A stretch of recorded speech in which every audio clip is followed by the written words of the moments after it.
Goût de luxe Paris, Made in Paris. France Roche, bonjour. Bonjour. Vous êtes l'un des fondateurs de Bibo Vino, une enseigne toute jeune créée il y a 2 ans et puis qui révolutionne la distribution de vin. En fait, vous vendez du vin haut de gamme dans des bibs. Alors, c'est pas des biberons pour ceux qui ne s'y connaissent pas, mais comprendre bag in box. Autrefois, on appelait ça des cubis. Les cubis. Alors, le cubi n'est pas tout à fait la même chose que le bag in box. Et réciproquement, le bag in box, c'est une poche souple qui se rétracte au fur et à mesure où on tire le vin. Alors, le cubi de nos parents, c'était comme un jerrycan, donc l'air rentrait quand on tirait le vin. Donc, un des gros avantages du bib, c'est que quand on l'utilise, l'air ne rentre pas et donc le vin se conserve beaucoup plus longtemps. Alors, François, vous avez un parcours assez diversifié, on va dire. Vous êtes diplômé de l'ESSEC, vous avez fondé une agence de publicité avant de créer YouCar Location, et puis avant également de vous lancer dans le photovoltaïque. Alors, maintenant, pourquoi le vin ? Pourquoi le vin? Parce que c'est un nouveau challenge, une nouvelle entreprise. Je suis créateur d'entreprise dans l'âme. C'est ça que j'aime faire dans la vie comme métier. C'est la meilleure façon de ne pas s'ennuyer.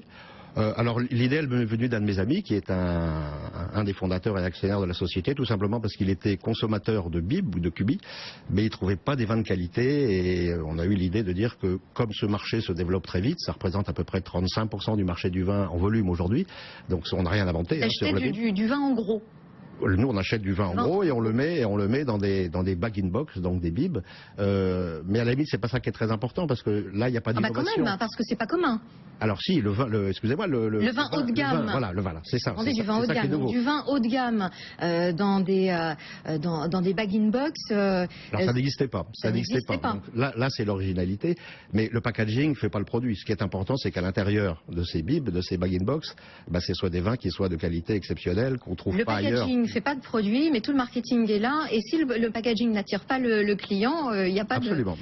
ça marche pas. Voilà, le packaging et le marketing, c'est fait, on va dire, pour provoquer le premier achat.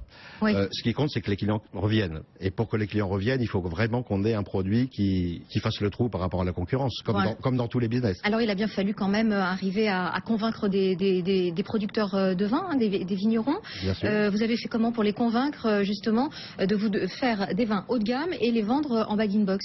Alors la vraie raison, c'est qu'on est associé avec un monsieur qui s'appelle Bruno Caillou, qui est un gros nom du domaine du vin, qui est très connu dans les vignobles, et c'est lui qui a décidé, un certain nombre de grands vignerons, à mettre leur vin dans nos boîtes mauves.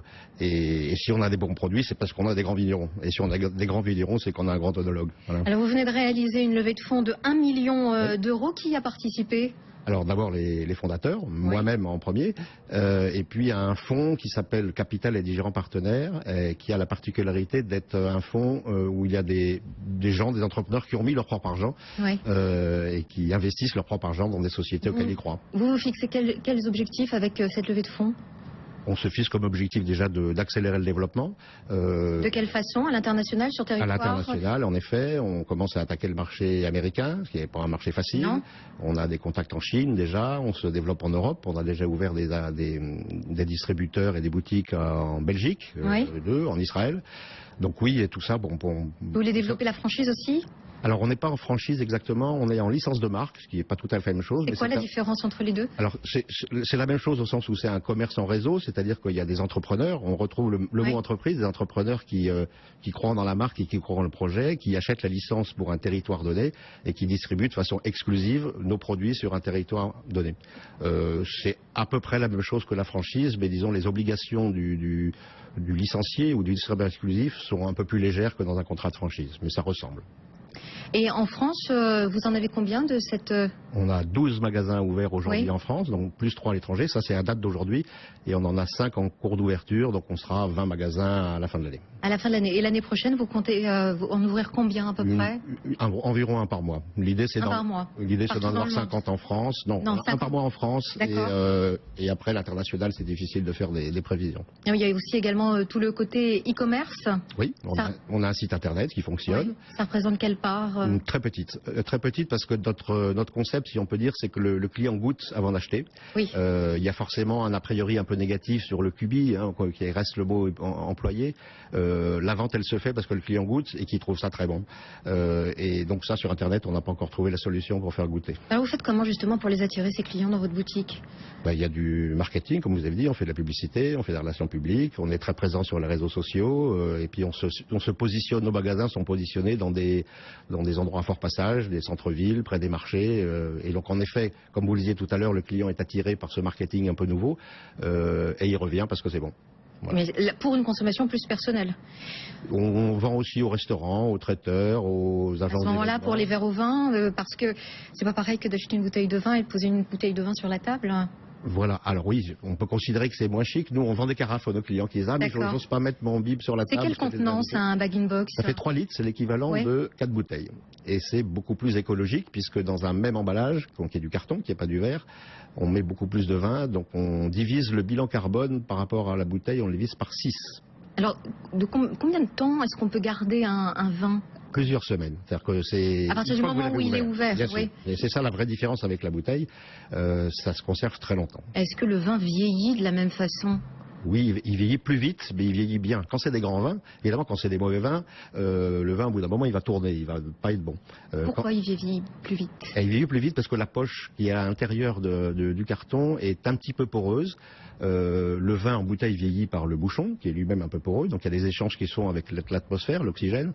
Là, les échanges se font plus rapidement. Qui vous a élaboré ce système, justement? Alors, nous, on n'a rien inventé là-dessus. Ouais. Encore une fois, ça représente déjà 35% du marché du vin.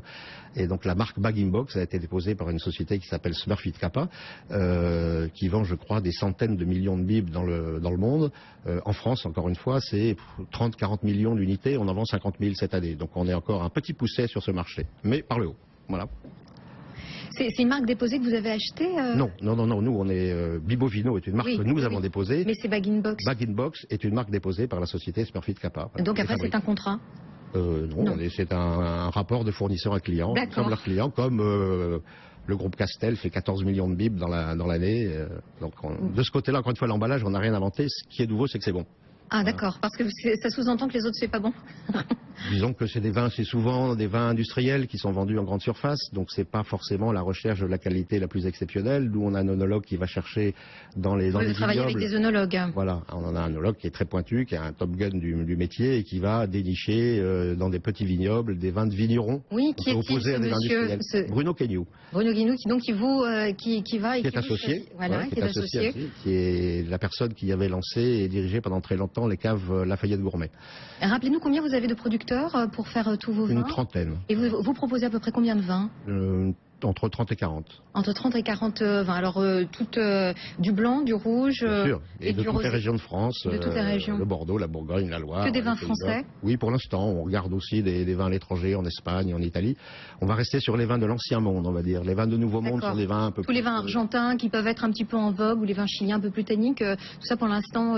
Alors, c'est pas tout à fait la tasse de thé de notre œnologue. C'est des vins souvent qui sont des vins de cépage et pas des vins de terroir. Nous, on défend l'idée qu'en France, on a des terroirs exceptionnels. Vous vous basez plus justement sur une idée de terroir. Absolument. C'est le positionnement qualitatif qu'on a pris. Et c'est vrai que les vins dans le Nouveau Monde, c'est plutôt des vins de cépage, souvent très boisés, avec des techniques de vinification modernes. Nous, on reste très artisanaux dans le type de vinification. Combien vous avez de salariés aujourd'hui? On a une équipe d'une dizaine de personnes. Et vous réalisez quel chiffre d'affaires? Alors, on va réaliser cette année un peu plus d'1 million d'euros. On a réalisé l'année dernière 500 000 euros. 500 000. Donc vous avez doublé, vous avez 2 ans d'existence et vous avez doublé votre chiffre d'affaires. Oui. Et le panier moyen? Le panier moyen, c'est ça qui est intéressant par rapport à un caviste traditionnel. On est à un panier moyen d'à peu près 45 euros, c'est-à-dire un bib et demi en moyenne. Un bib coûte environ 30 euros chez nous en moyenne, et donc les clients en achètent plusieurs. Ah oui, d'accord, parce que c'est moins cher qu'avec... Parce que c'est bon. En fait, parce que vous avez... Oui, mais aussi, il n'y a pas les frais de bouchon. En effet. Ni l'étiquetage... Et qui peuvent coûter très très cher à un vigneron. Alors l'étiquetage, on a les mêmes étiquettes que sur une bouteille, mais on en a une au lieu d'en avoir 4. Donc en gros, on divise le coût d'emballage par 4. Un bib avec son étiquette coûte la même chose qu'une bouteille, sauf que ça représente 4 bouteilles. Donc en effet, il y a un côté économique du bib par rapport à la bouteille. On parlait tout à l'heure avec mes invités Yann Arthus-Bertrand et Éric Pilot d'environnement. Est-ce que justement ces emballages sont biodégradables? Alors le carton est recyclable, le plastique est recyclable comme comme pour une bouteille d'Evian, si vous voulez, une bouteille d'eau minérale. La grosse différence, elle se fait par le fait que le verre est très gourmand en énergie, parce que pour faire du verre, on fond du sable à 1600 ou 1800 degrés, donc c'est très consommateur d'énergie. On gagne aussi en termes d'énergie en transport, puisque c'est moins lourd, donc ça coûte moins de carbone à transporter. Et donc à l'arrivée, un bib de 3 litres, c'est un bilan carbone par rapport à la bouteille divisé par 6. Alors, combien, si un bib est vendu à peu près une trentaine d'euros, oui. Ça vous revient à combien en prix de fabrication, enfin, j'ai envie de dire, entre l'achat du vin et le prix de fabrication? Alors, il y a la marge du caviste, forcément. Donc, un bib qui est vendu 15 euros, en gros, comme tous les cavistes, on fait un coefficient 2. Hein, c'est la loi du marché. Donc, ça veut dire qu'il revient en fait à 12,50 €, enfin à 15 €, pardon. Voilà. Je voudrais revenir un petit peu sur le côté marketing, justement, de Bibo Vino. Pourquoi est-ce que vous avez choisi cette couleur lavande? C'est pas très proche du vin? Oui, justement. Ça fait très... Pour créer un effet de différence. Je dis souvent qu'on me pose la question, pourquoi avoir pris une pomme pour un logo d'ordinateur, par exemple, une marque d'ordinateur? C'est different, faites différent. Ça attire l'attention à ce que vous disiez. En effet, ça provoque le premier achat, ça attire, on dit tiens, c'est bizarre. Pour créer la surprise. Voilà, et attirer l'œil. Hein. Et quelle est la réaction des gens quand ils viennent chez vous la première fois? Alors il y a au départ un petit peu d'a priori en disant tiens mais c'est du cubi, on connaît ça en supermarché, là ils sont pas très jolis, les vins sont pas terribles, et là tout d'un coup on voit une boutique qui ne vend que ça, donc ils sont un peu intrigués, et c'est à la dégustation que ça se passe, encore une fois, excusez-moi d'insister sur cette notion. Oui, oui, bien sûr, non, mais vous avez raison. Disent, c'est super bon quoi, donc et ça vaut combien? Ah ça vaut pas cher, donc on prend quoi, voilà. Et plutôt ce sont les Français comme les étrangers, vous en avez autant de... Alors en Belgique, on a commencé il y a moins d'1 an, ça part plus vite qu'en France. Peut-être parce que les Belges ont moins de culture de vin et sont peut-être moins attachés aux symboles, à tout ce qui est l'environnement un peu cérémonial du vin. Ils goûtent, ils adorent et ils reviennent. Voilà. Et pour l'instant, vous souhaitez garder ce principe de magasin en dur et ne pas... quid des centres commerciaux, de la grande surface, de la vente en grande surface? Alors on souhaite distribuer uniquement dans notre propre réseau, donc c'est pour ça qu'on crée un réseau de distributeurs exclusifs sous licence. On ne souhaite pas rentrer en grande distribution pour des tas de raisons. Lesquelles? Déjà, il faut, pour être en grande distribution, il faut assurer des volumes énormes. Et c'est un petit peu contradictoire avec la notion de vins artisanaux, bien faits, etc. Les grands distributeurs ne supportent pas les ruptures. Ils ont raison d'une façon générale. Chez nous, quand un produit est épuisé, il n'y en a plus, mais il y a autre chose à boire qui peut être aussi bon, et on fait découvrir ça à nos clients.